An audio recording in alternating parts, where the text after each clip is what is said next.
Hello team, welcome to another ATP Geopolitics video with myself, Jonathan MS. This is Ukraine War news update, second part thereof for today, whatever date it is, 8th or 9th of February 2024. This is the military aid segment. I'm just going to do this one quickly before I get some well-deserved sleep, I think. It's been a busy day and I'm going to talk to you about that tomorrow. I'll mention a little bit of what I did today in a little while.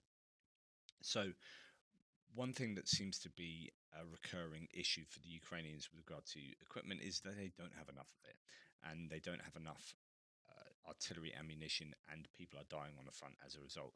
Here's another one, but there's no fire support because there are no shells.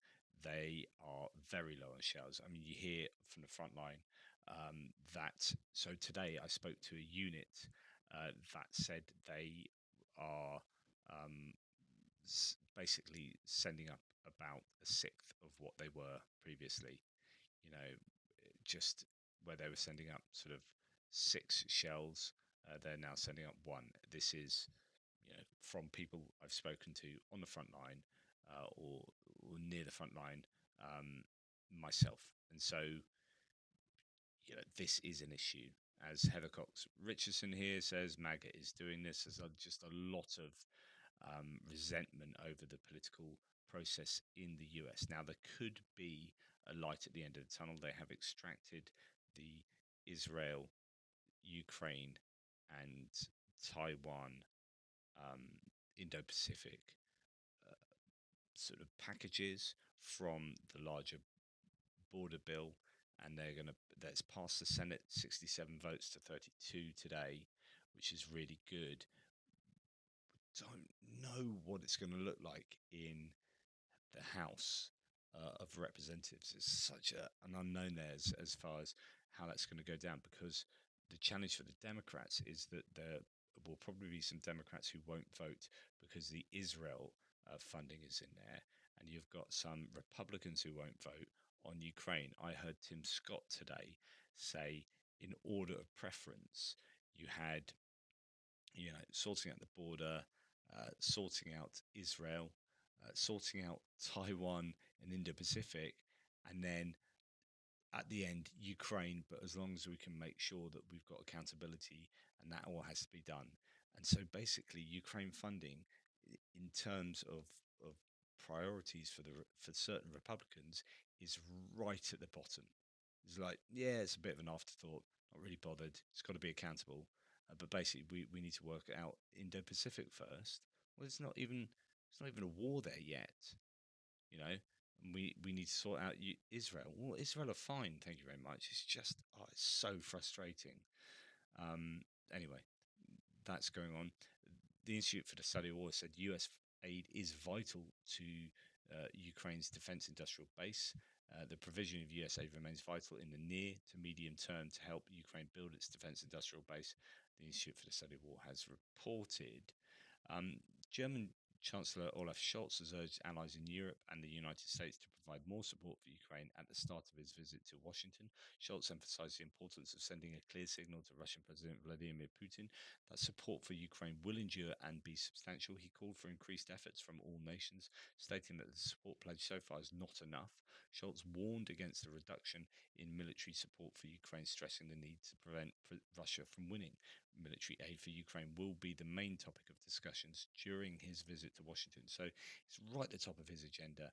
I think he's in the zone at the moment, Olaf Scholz, and yeah, pretty impressed with his application there.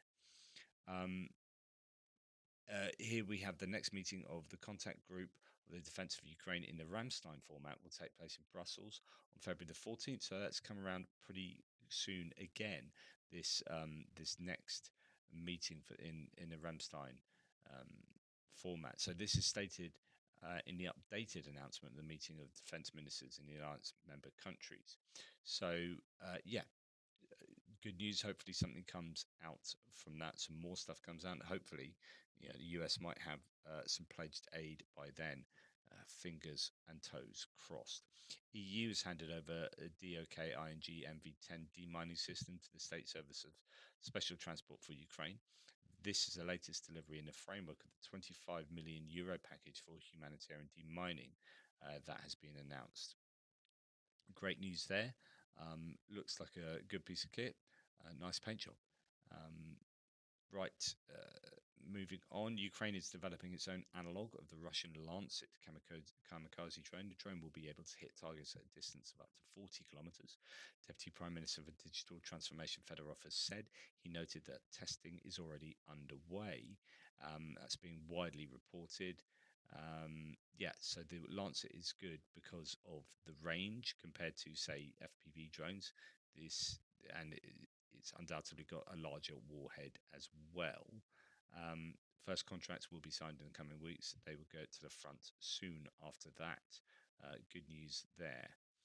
Um, but Baykar, so the manufacturer of the Bayraktar drone, is setting up shop in Ukraine.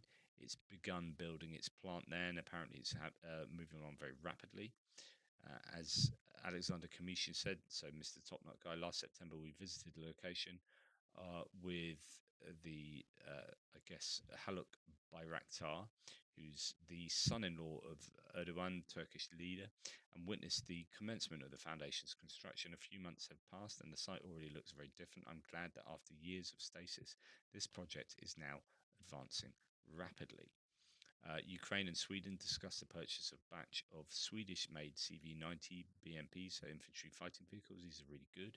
In January 2024, the Defence Materials Agency of Sweden received permission from its government to prepare an agreement for the supply of CV-90s to Ukraine. Quote, such an agreement will make it possible not only to carry out a one-time supply of weapons, but also to organise broad cooperation in the field of the defence industry, in particular, in the future to localise part of the production in Ukraine.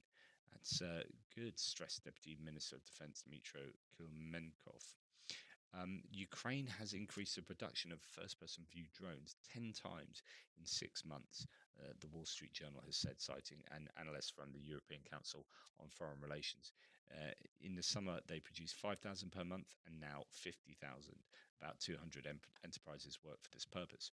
I'm speaking a lot about this today because when you go to units and visit them and say, we need this, we need that, desperate for that. And I was having a big old chat with Zhenya about why is it that you've got all of these units around Ukraine fundraising and getting donations for things like drones. Why is it not all coming from the state? And my conclusion is that they're at war. There's just so much need that the state can't really cope with it all, and it's also not responsive enough. You can talk about old Soviet era bureaucracy or whatever, but if you've got a particular, Zhenya was showing me something. He said, well, this unit want this drone, but unfortunately, this drone comes with a 1.5 watt, motor or whatever it is, and the frequency of this. And actually, they said that's not the right frequency, and they need this wattage and that frequency, but with this type of drone. And so, what Zhenya then would do, as like a random bloke helping out, is go back to the drone manufacturer and say, can you do this with this and that, and then get that, and then get an answer to that unit. That seems to be really dynamic and very quick. Whereas if you're a drone operator and you're working in a brigade, you go to your commander and say, would you be able to get us a drone like this? And the commander goes, and goes to the person up there and the person up there. And then, 6 months later, you get a drone that's actually not quite what you wanted because they've got it en masse for everyone. And for you, what you're doing in that particular place it's just not what's needed. It's now obsolete or whatever. But when you can just go straight to someone who can go to manufacturer, and they've done this with the metal detectors, where they've gone to the Zhenya and Greg have gone to the metal detector manufacturers and got this kind of Ukrainian version of these that has an adapted head and software that's basically perfect for what the guys need on the front line. That means that there's just this dynamism that takes place when you involve these kind of fundraisers and these kind of charities or these kind of organizations. And there are 6 big organizations kind of outside the main Ministry of Defense United 24, all those kind of big ones. But then you've got all these other ones, all these other individuals or the units fundraising themselves, or smaller organizations like Greg and Genia, and so on and so forth, that are producing stuff for the front line and procuring stuff for the front line in great quantity. And so when it says here in the summer they produced 5,000 a month, and now they're producing 50,000 a month, I don't think that takes into account any of those kind of other smaller procurements that add up to a vast amount. When you know, I heard today, the one unit told me that 100% of their vehicles are donated. Like 100%, all their SUVs. They don't get SUVs because it's territorial defence, and they're kind of like a bit further down the list of priorities. They're not special forces, they're not intelligence, they're not this, they're not that. They're not some big assault brigade, but actually they're no longer reserves anymore. The territorial defence, they're kind of like part of the main armed forces, and they've kind of been assimilated into the army proper. Um, but they still don't get to procure the equipment in the way that other units do. And so 100%. And that's not the only unit that said it. Genu was telling me of other examples of that, where he's like literally 90 to 100% of these vehicles, all these SUVs that you see driving around, and there are absolutely tons of them, are donated. And when you're looking at things like drones, you're thinking, well, if that's also, they're doing that with big vehicles, they're doing that by the bucket load with drones, surely. And so the number of drones that Ukraine must be able to get hold of at the moment is probably an awful lot more than what the official figures are, and that's really good news for Ukraine, right? Actually, tonight as well, I went to somewhere else to see basically some farmland, and saw some tracked drones, so unmanned ground vehicles that are designed to, well, they can do lots of things. They can drop mines off, but they can also pick people up with these big hooks. They can put them on top of them or drag them. And yeah, we saw them being operated, and they were asking if they could get funding for more of these for their units through the charity that we're all involved in. And it's absolutely fantastic to see these things get used. Anyway, Ukraine's drone forces made history by deploying an unmanned robotic ground vehicle equipped with a machine gun that was reportedly adjusted via drones, so aerial drone, to eliminate Russian personnel. So that's really good news that the Ukrainians are able to utilize these new technologies. Parliament passes a mobilization bill in its first reading. So Ukraine's parliament, the Verkhovna Rada, supported the updated bill on mobilization on its first reading. That's going to be interesting to see. The leadership hopes to update the legal framework around conscription in order to ramp up mobilisation 2024 to become law. Bills must be passed by Parliament in 2 readings and signed by the President. I have a feeling there is going to be some adaptation to that. I was reading somewhere else, but they certainly need some changes to their mobilisation to get more boots on the ground. This is good news, seeing the first video evidence of the British air defence system based on a Supercat HMT truck. So that's your chassis with the AIM-132 ASRAAM missiles. So these are traditionally air-to-air missiles being used here, in a kind of Frankensam way. By this was a British concoction that I reported on some time ago. Well, it's good to see them being utilised in Ukraine.